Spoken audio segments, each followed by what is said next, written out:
Yeah, in this video, I'm going to discuss about the limitations of octet rule. So this is from chapter 10, chemical bonding of degree first semester syllabus. The topics I've also described on my YouTube channel, which have been the description of which is given in the description box below. Yeah, and if you like them, please do like, share, and subscribe my channel. And let's look at this octet rule before going to the limitations of octet rule. What does this octet rule say? Means this octet rule means that uh, it's actually deals with the stability of an atom or the molecules. So according to this rule, any atom which has 8 electrons in the outermost shell or in the valence shell will be stable. So all the atoms will try to acquire the 8 electrons in its outermost shell, that is in valence shell, in order to be attain the stability, because by attaining this it will attain the nearest noble gas configuration, that is of helium, neon, argon. So in order to attain this noble gas configuration, that is the nearest to it, it will it will try to attain the octet configuration in its valence shell. That means 8 electrons in its valence shell. So it is useful in understanding many of the structures of the organic compounds, either even if it is for forming an ionic bond or the covalent bond. For example, if you take of an ionic bond, of example of sodium chloride here, the sodium chloride is ionic, it is formed by the complete transfer of the electrons from chlorine to the sodium. That means now sodium, we have how many electrons? 11, right? Atomic number. So it is 2, 8 and 1. So so it is having one electron in its outermost shell. Yes. So by losing this one electron in its outermost shell, it will attain the nearest noble gas configuration, that is of neon. So in order to attain the nearest noble gas configuration, that is neon 10, it will try to lose it one electron to chlorine here. So if you see this, the sodium is having 1s, 2s2, 2p6 and 3s1. So this one electron, it will try to lose to chlorine here. When you see the electronic configuration of chlorine, it's 17, that is 2, 8 and 7, right? So the 7 electrons it is having its outermost shells. 1, 2, 3, 4, 5, 6 and 7. This is 7th electron. So by gaining this one electron into this outermost shell, it will have 8 electrons in the valence shell. That means it is attaining the organ configuration, that is of 18, by gaining the electrons. So this sodium is losing the electrons and this organ is gaining this chlorine is gaining the electrons. By means of this transfer of electrons from sodium to chlorine, both are attaining the noble gas configuration of neon and argon. So by attaining this nearest noble gas configuration, it is attaining the stability. That means by having the 8 electrons in the outermost shell, it is attaining the stability. So when you come to the another example of covalent bond, that means of sharing of electrons here, for example, the hydrogen and the chlorine. Yeah, one more thing, the hydrogen, it's have one electron. So by attaining one more electron in this, or by means of gaining or sharing, it will have 2 electrons. That means it will attain the helium configuration, that is the nearest noble gas. So this is called as doublet rule. That is the octet rule, and this is a doublet. By attaining 2 electrons in its outermost shell, it will attain the stability. So this hydrogen will have now one electron species, odd electron species. By means of sharing this with the chlorine, this chlorine we have already seen. So this have 17 electrons. So by 2, 8, 7. So by means of one more electron or sharing or gaining, it will have organ configuration, that is nearest noble gas configuration, and will have 8 electrons by means of sharing one electron from hydrogen in the outermost shell. So this is a formation of HCl, that is covalent bonding. By means of sharing of electrons, we have this formation of the covalent bond, and it will both will attain the nearest noble gas configuration of helium, and this is of argon here.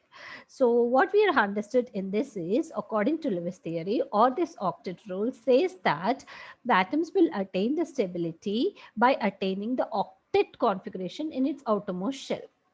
So it is able to explain the configuration, the many of the organic compounds structure, but it has its own limitations. So it is could not explain few of the, I mean many of the, not few but many of the compounds, like, so what are its limitations means, molecules with incomplete octet. So this could not explain the stability of the molecules which having incomplete octet. That means even if they have less than 8 electrons in this, 8 electrons in its valence shell, even those compounds are stable. And molecules with expanded octets, which are even when the molecules are having 8 electrons in its outermost shell, more than 8 electrons, even they are stable. So they could not explain the stability of those.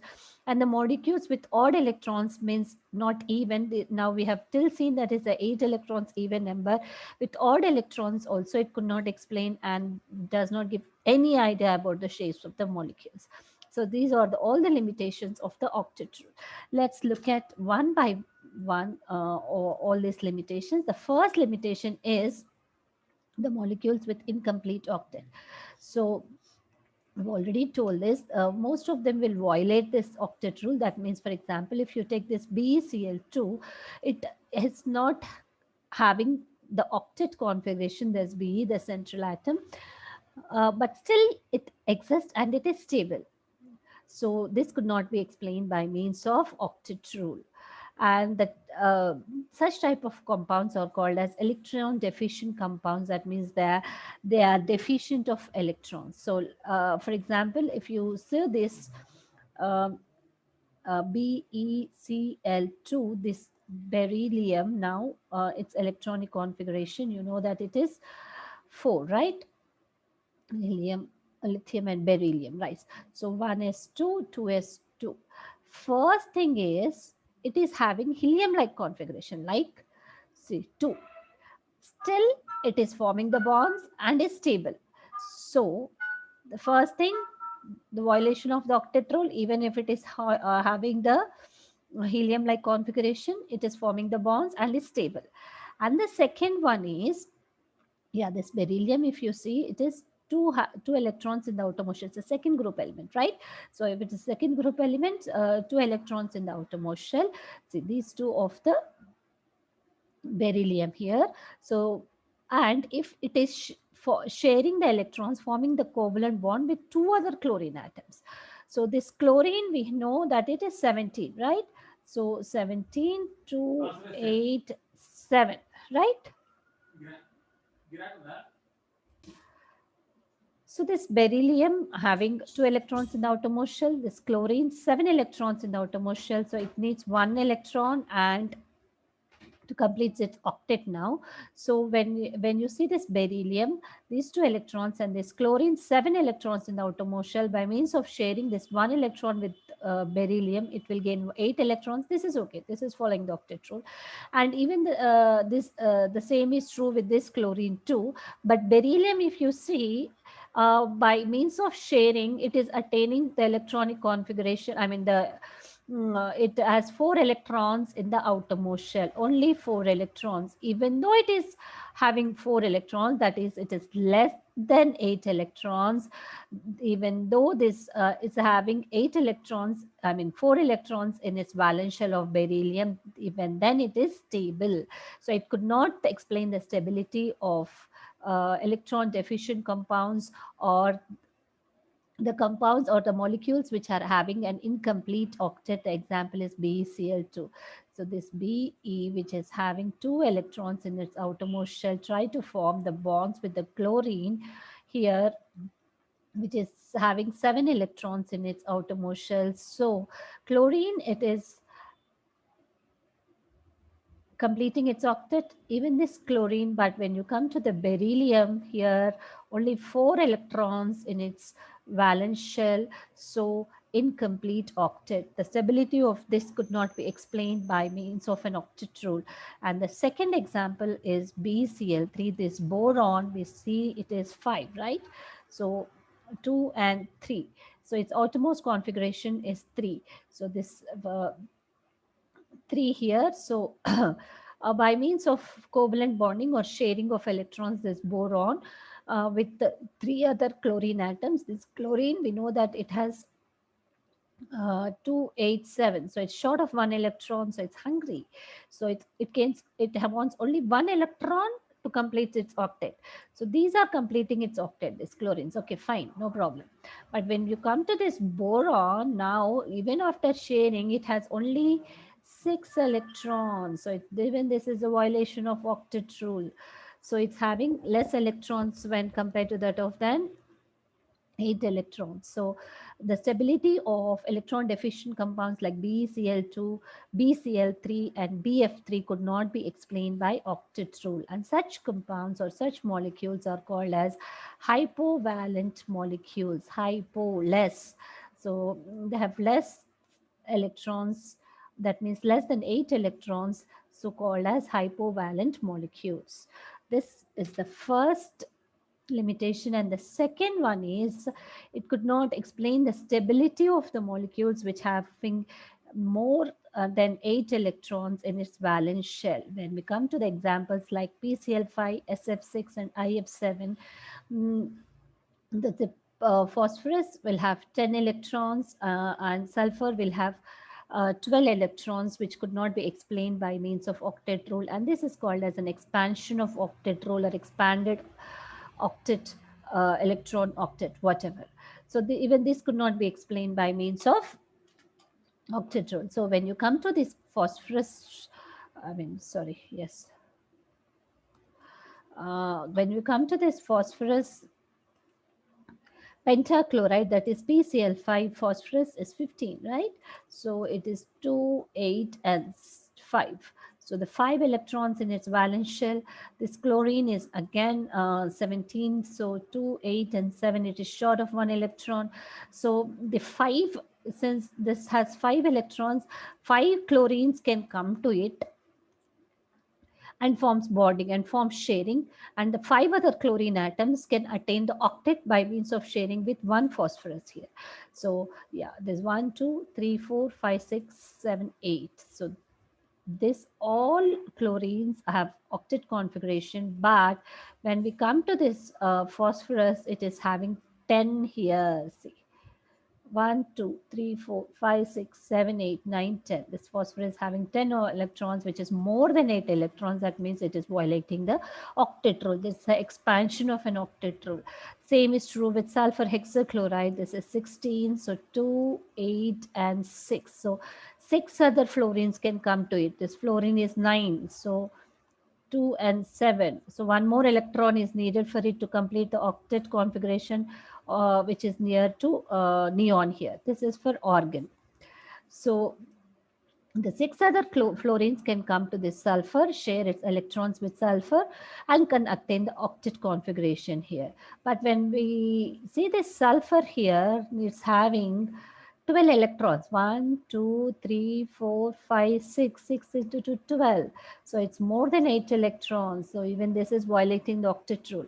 So such molecules which are having more than 8 electrons are called hypervalent molecules. So it could not explain the stability of such molecules.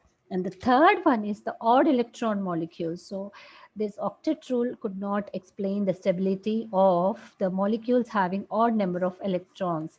For example, when we take this nitrogen and oxygen, that is nitric oxide. This is nitric oxide, the first example. So nitrogen is 7, we know. So it is 2 and 5. So outermost electronic configuration is 5 and oxygen is 8, 2 and 6 here. So when we come to the nitric oxide here, for example, this 5 electrons, it is having 1, 2, 3, 4 and 5, right? So I'll write again here. It is forming the double bond with oxygen here. The oxygen has 6 electrons. Okay, so it is forming a double bond here and 3 more electrons on this. So when we count the number of electrons in the valence shell of nitrogen, it is 1, 2, 3, 4, 5, 6, 7. So it has 7 electrons here. So this could not be, this has 8 electrons, okay. But this has 7 electrons, this could not be explained by octet rule, the stability. Even though it is having 7 electrons, the nitric oxide is existing and is stable. It existing and is stable and is stable. So, and we take nitrogen dioxide.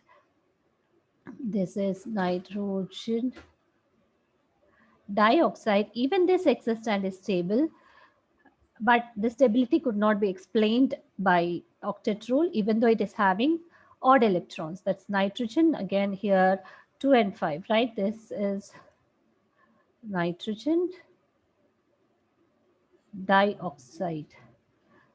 This is 8 electrons, okay. But when we come to this oxygen, this is negative, and 1, 2, 3, 4, 5, 6. Yeah.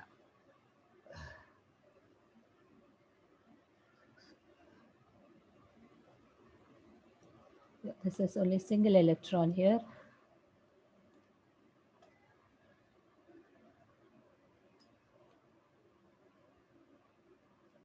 So this odd electron species, now this nitrogen is having a single electron here. So when we count the number of or electrons on this nitrogen, this is, so it's carrying the positive charge. So this is, yeah, I'll erase this better.